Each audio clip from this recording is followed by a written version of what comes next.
We are using Oracle. I have also used PostgreSQL. Okay. Okay. And do you have any experience in Spring MVC? Or you're just working in Spring Boot? No, I previously worked on the Spring MVC also, so I have the experience on Spring MVC. Okay. So can you tell me the main differences? I mean, what are the advantages of Spring Boot over Spring MVC? Okay, so Spring MVC is a model view controller where it is a so for that you need to in the Spring Boot you can there is the lots of features like dev tools. Spring Boot provides, actuator provides. So in the Spring Boot you can uh, check the application metrics through the actuators, and dev tools also useful to if you are changing any codes, then you don't need to restart your servers, so it will automatically change the in a class bar. So in the Spring MVC, if you are changing the code, then you need to restart your server, then it will get reflected. So in the Spring Boot, there Okay. are also embedded server provided. In the Spring MVC, we need to add the server jars, and we need to external provided the server application server. Okay. Any other advantage? Previously, when you are developing any applications, there it will took the lots of time to develop. When you are integrating Hibernate, or you are need to add the Tomcat server. So Spring Boot provided the embedded Tomcat, and that's it, I think. And what other yeah, what other configurations Spring Boot provides by default automatically? How does it works? I mean, if I want to do some configuration, I want to add one feature related to security in my application. Then in Spring Boot, what I need to do? Okay, so first you need to add the dependency in the Spring Boot. If you are want to use any security feature, Spring Security, then you have to add the Spring Starter jar, and you can use the features.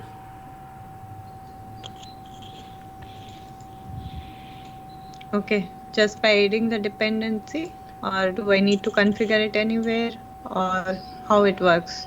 Yeah, in the main class you have to write the Spring Boot application annotations, and after that you can use your extend the web security adapter and override the configurator, and you can uh, integrate the security. Okay. So have you implemented any security related features in your application? What all security related features you have included in your application, Yeah. in your current application? Yeah, so my current application, we are basically implemented two SSLs where we added the certificate, signer certificate into the client JDK key store, and we verify the user.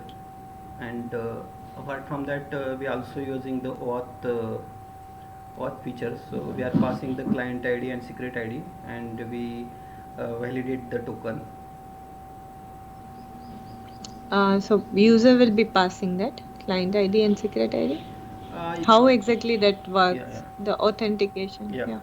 So OAuth basically, when you are using the OAuth, then you have to add the dependency of OAuth in your pom.xml, and after that you have to enable the SSO.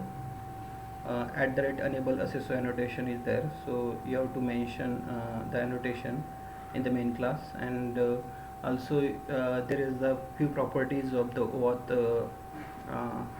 OAuth server. So you have to pass the client ID and secret ID and OAuth server URL where you are validating your credentials. Okay, so which auth server or identity provider are you using? So we are using the API Connect, our IBM API Connect tool OAuth server. Okay. Okay, so the credentials will be stored on that server, the user credentials. I mean, I just want to understand. I mean, in your application, if some user logs in, then what is the flow? Does it provide username and password, and after that, how it works with auth? So yes, so when the in the IBM API Connect tools, so we need to first subscribe the applications where you have to generate the client ID and secret ID, and those client ID and secret ID you are passing from your applications. So when you are passing the Okay. when you are passing that through your applications, the IBM API Connect tool validate that client ID and secret ID. Okay, and what about the user accounts? I mean, where the user accounts are stored? This will be per application, right? The client ID and secret ID will be one for your application. There'll be one client ID for your application, No, right? yeah. So there is the access token will be generated in that. So the access token will expire after every 15 minutes. So you have to mention the properties like the refresh is there. So every 15 minutes the token will refresh. The application send the new token to the IBM API Connect and it validates that token. Okay. No, I just wanted to understand like client ID and secret that will be different for each user or that will be a common for your application. It's common for our application. So that's what I'm asking. Okay. Like for Oh. one user, Mhm. how you Mhm. authenticate? Say I am logging into the system, then how exactly the authentication works using Spring Boot? If I pass my username and password or any other authentication, say the OTP based authentication if you are using, then how exactly it works in the application, in your application? Yes, basically we are using the means single application client ID and secret ID. When the request comes in our applications, then we are passing that client ID and secret ID. We are not per user. We are not validating. Means we are not having the different credentials for per user.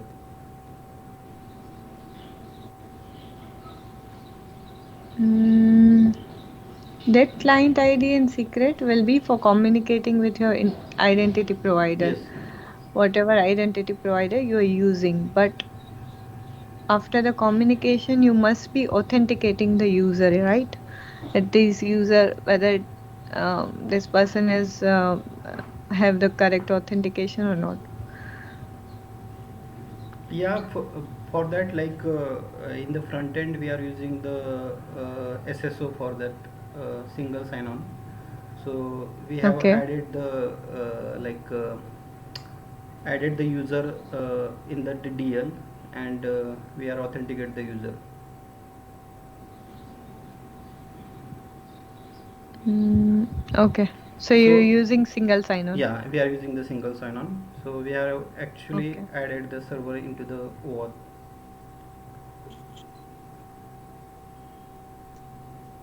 Okay. Okay, and you said that you create the REST APIs. So what exactly is REST? Do you know Yeah. why we call it RESTful? Yeah. So REST is a representation state transfer. So actually, it is a stateless. So when we call to the any service, so we are not saving any client information. So that's why it is a stateless. And yeah.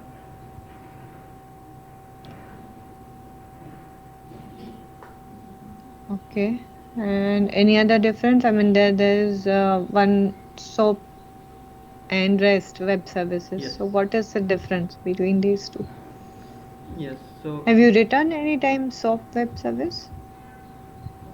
Soap I have consumed, but a few years ago, but I don't remember. Currently, we are only dealing with the REST APIs. Okay. So difference is like soap is only use the XML format, where the rest using the JSONs, XML and text also. Mm, okay. Uh, and the difference between a web API and REST API? Web API and REST API. Yes. Web API, that means you call an API from your front end. So you can write a web API for your front end, or you can write a REST API for your front end. Okay.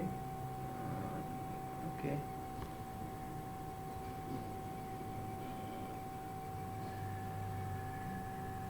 Okay. So you mean that when we are passing the call from the front end service, then in the back end we have written the code which is not REST services, which are we are dealing with the controller, as we are Yeah. doing with the Spring MVC. So that is the web API.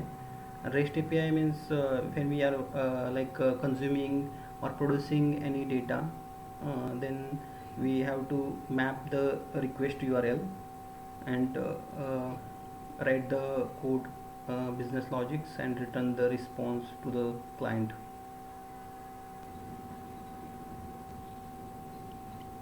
So REST API includes a view um, for the front end, view details or not? Uh, if you are using the REST API with the Spring MVC, then yes, you can return the JSONs, and you can handle that JSON in your front end.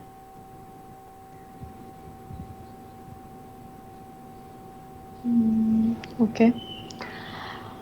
And what are the different types of, different ways of to pass the parameters in REST API?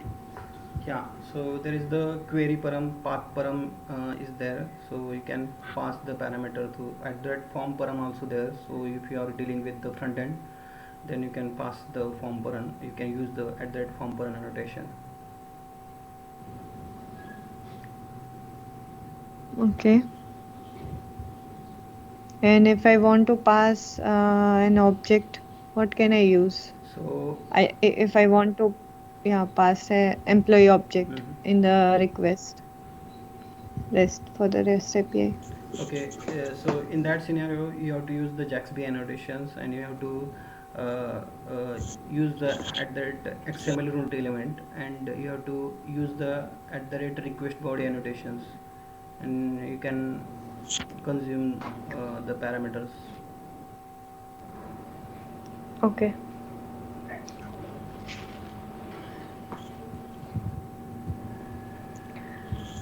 Mm. And the auto-wired annotation, Okay. what does it do? What exactly it does? Yeah, so auto error annotation, like Spring automatically inject the values of the bin. So you don't need to inject the bins. Spring auto-wires auto-wires the that bin automatically.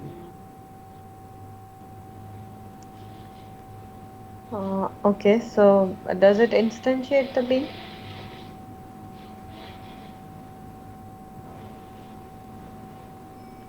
Yes, it is instantiate. Means When? okay.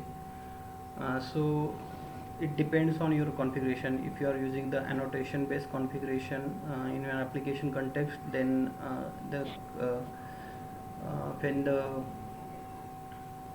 when the application get initiated, then it will inject it. When it will be instantiated, the instance of that auto-wired Mhm. bean, when will it be created? At what time?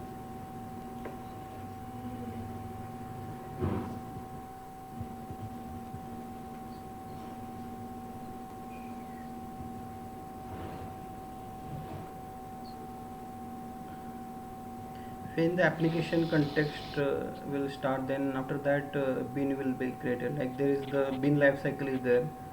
So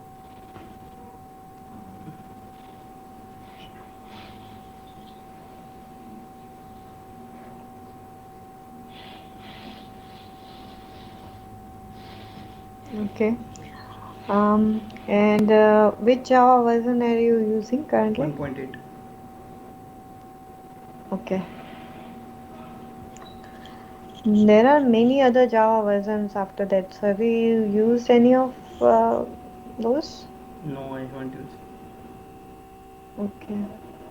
So what are the features available in Java 8 Yeah, there is the lamp. compared to the previous versions? Yeah, Yeah. so there is a few features available like the lambda expressions, stream APIs, and the datetime APIs. Then the also G1 collector is introduced. The garbage collector has been introduced in the Java 8. Also the optional class has introduced. The default and static method in the interface has been introduced. That's it. Okay. So lambda expressions, have you written lambda expression? No, How do you write it? actually we are using with only the stream APIs.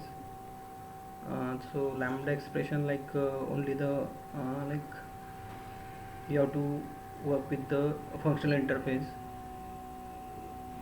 and you can write the But yeah. okay. But do you know how to write it?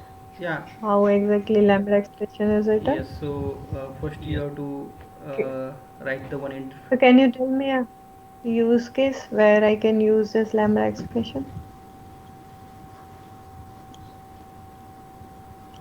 Use case I don't remember, but yeah, for the like addition of the two numbers, like you have to declare one interface class, and you have to declare one method add, and you can write uh, the expressions. You can pass the variables int a and int b, and you can add the well you can do the addition of the two numbers. Mm, okay. Okay. And the Stream APIs, where do you use Stream API?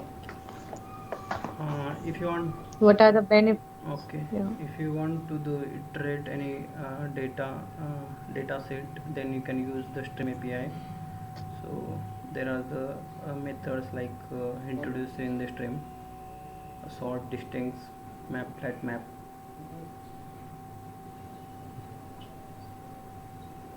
So what are the benefits?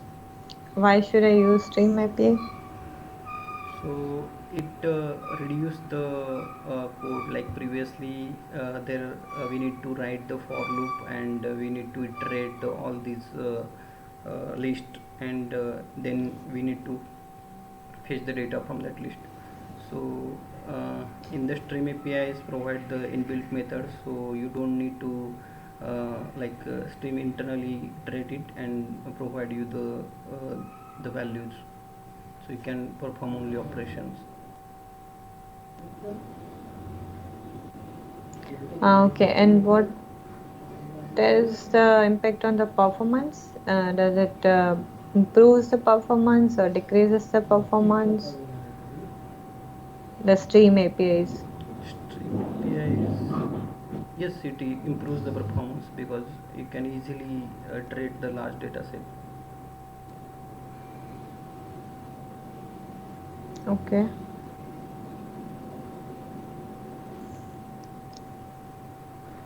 Okay, and you've used Hibernate, GPA. So, do you know how to call a stored procedure from Hibernate?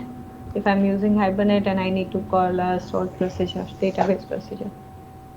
Yeah, in that scenario you have to use the native SQL query. Then you can write it like query is a session create SQL query, and you can pass the name of the store procedure, and you can set the parameter.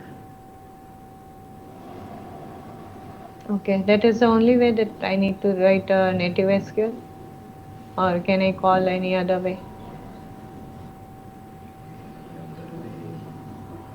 Yeah, in the Hibernate, I think only the native SQL query you can, through the native SQL queries, you can access the store procedure. Okay. So have you written any database procedure anytime? No, mostly I have written the queries, but not the store procedure. Okay.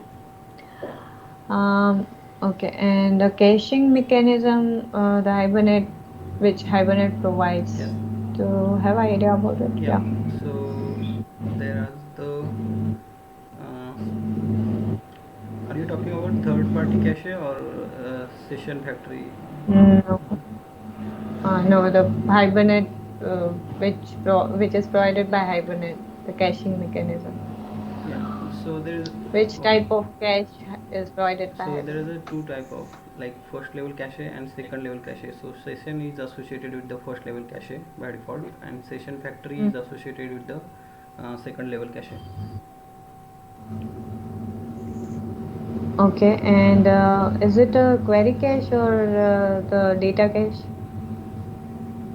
Yeah, so query cache, so you have to enable the query cache, thus you have to add the properties, and you can, when you want to use that query cache, you can uh, page the result from the database, and you can use that list in your code.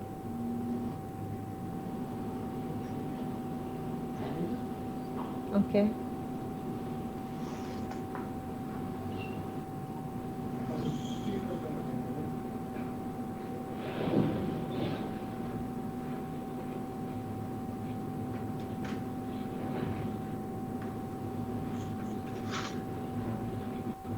Have you used JPA? Are you using? No, JPA I don't use it. Okay. Okay. In Hibernate, if I want to implement child to parent relationship, like for say, for example, I want to create employee entity and department entity. One department can have multiple employee. So how exactly will I configure that?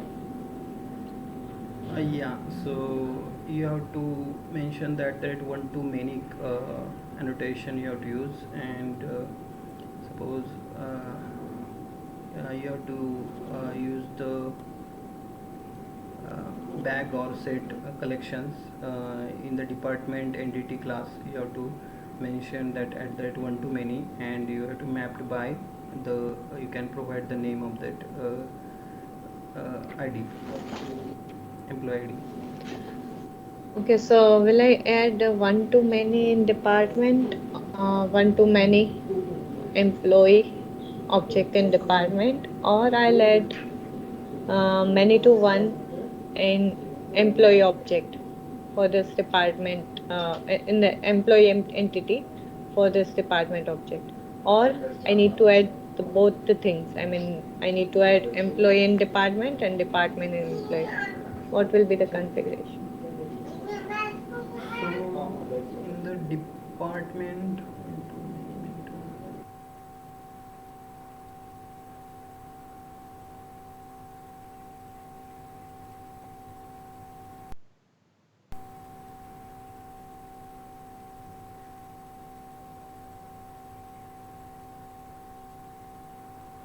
so yeah, yeah, you have to use the both actually. So let's say uh,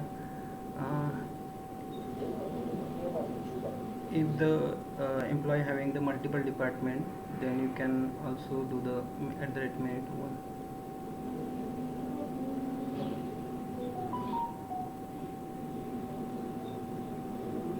Okay. Okay, and have you used JUnit? Yes, I have used. Okay. So, what is mock framework in JUnit? Yeah, suppose you want to call any the APIs, or you want to mock any call, Mm. then add that mock annotation has been provided. Then you can mock it through the mock framework is there. So you have to add the dependency in the your form. and you can mock your call. Mm, okay. Mm.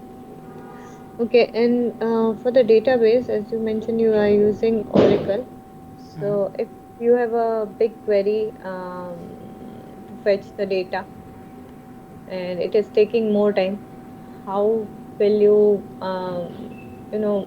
check the performance or improve the performance of that particular query? What are the steps you will take to improve the performance? Okay. So first I will check the query that I have written in my code. If it is okay, then I will go with the tables and check the indexes. If the index is not there, then I will create the indexes on the particular column that I'm using in my query. So I will create the index and I will, yeah, that's it. Okay. So for the index, what all columns you will check? The columns which are using in the where clause or in the select clause, what columns you will check for the indexing? Or all the columns, whatever is used in the query? So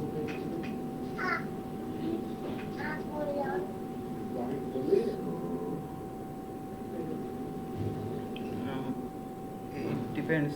First we will go with the where clause column, because when you are writing the query, it will search through the whatever columns you have given in the where clause. It the database search accordingly. So first I will create the index on the where clause column, and then I will check the performance. If it is not working properly, then I will create the index on remaining column as well. Okay. So do you need indexing on the columns present in select clause also?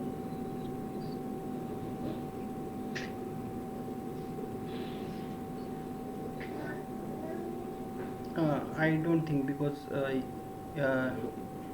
in the where clause, if you I think performance will increase if you are creating the index of that column that you are using in the where clause.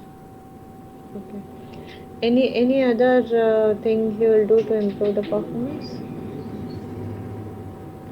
So I will check the size, on the server, how many size my database will be there. So I will increase the size of that database. Okay. Have you used the explain plan of Oracle? It provides a Explain. feature, the explain query plan. No, I haven't. I don't know. Okay. Okay. And have you used Elasticsearch? Yes, I worked on Elasticsearch. Okay. Not in my this project, but my previous project I have worked.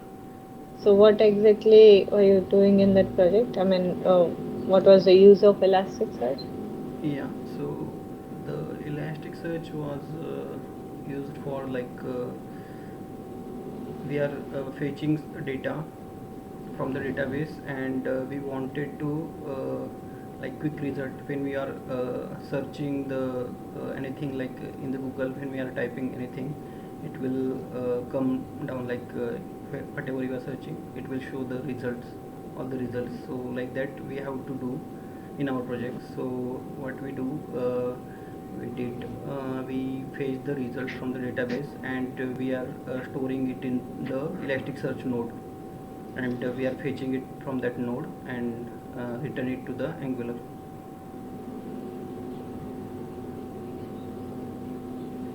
Okay. Mm, Yeah, I think we are not using it extensively, but I think we have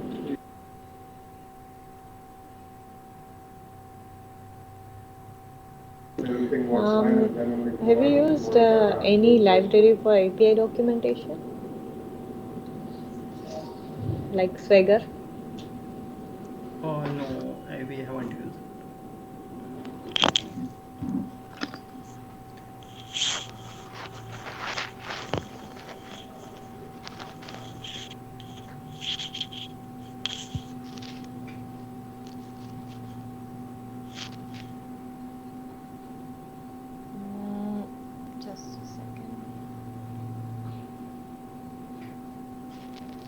And any messaging systems have you used? No, I haven't used in my project. Okay.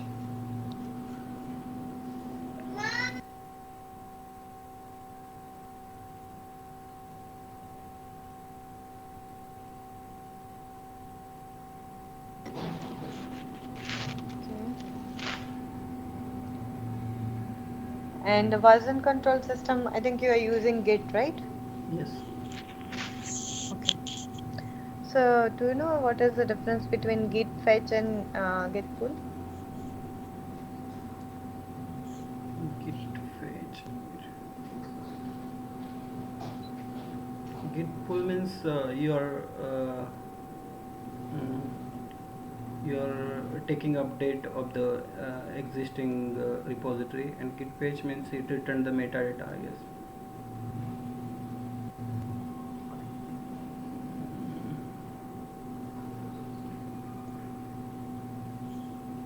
Okay. And what is the purpose of branching in Git? Purpose like uh, if there is any issue with your local repository, then you can you can clone the remote repository and you can use it in your project if there is any issue with your local system. So, what is a common approach we follow for branching in Git?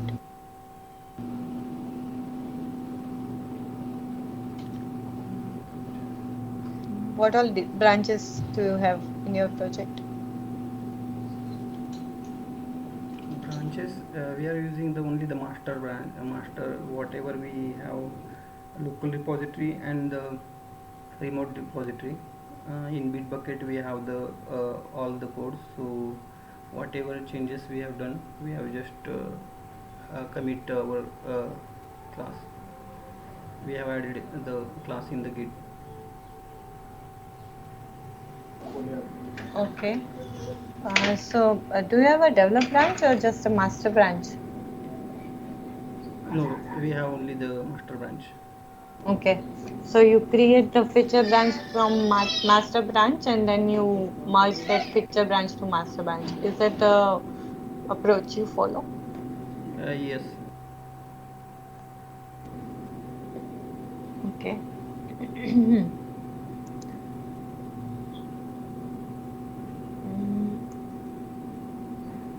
And have you any experience in microservices architecture?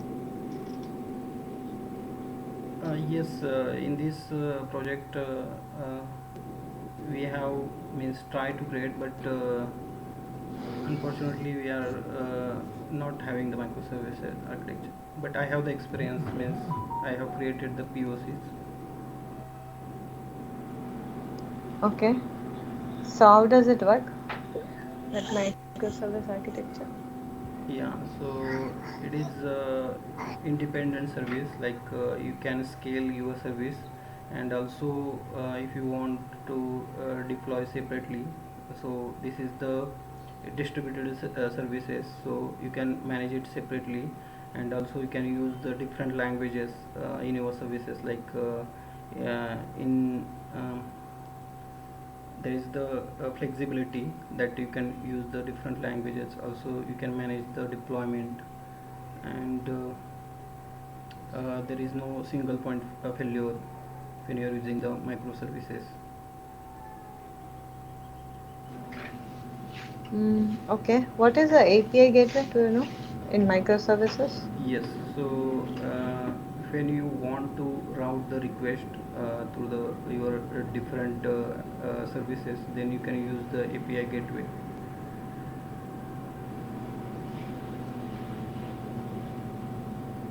Okay. Any other feature is provided by it or just for the routing?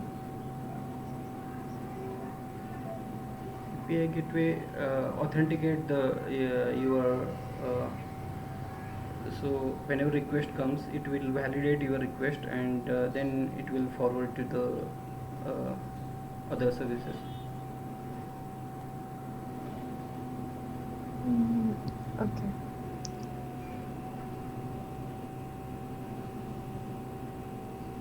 And what is service discovery? Yeah, survey discovery,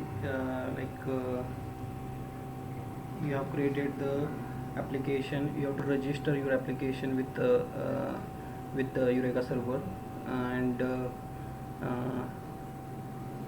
that's it. Means you have to register your applications with the Eureka Discovery.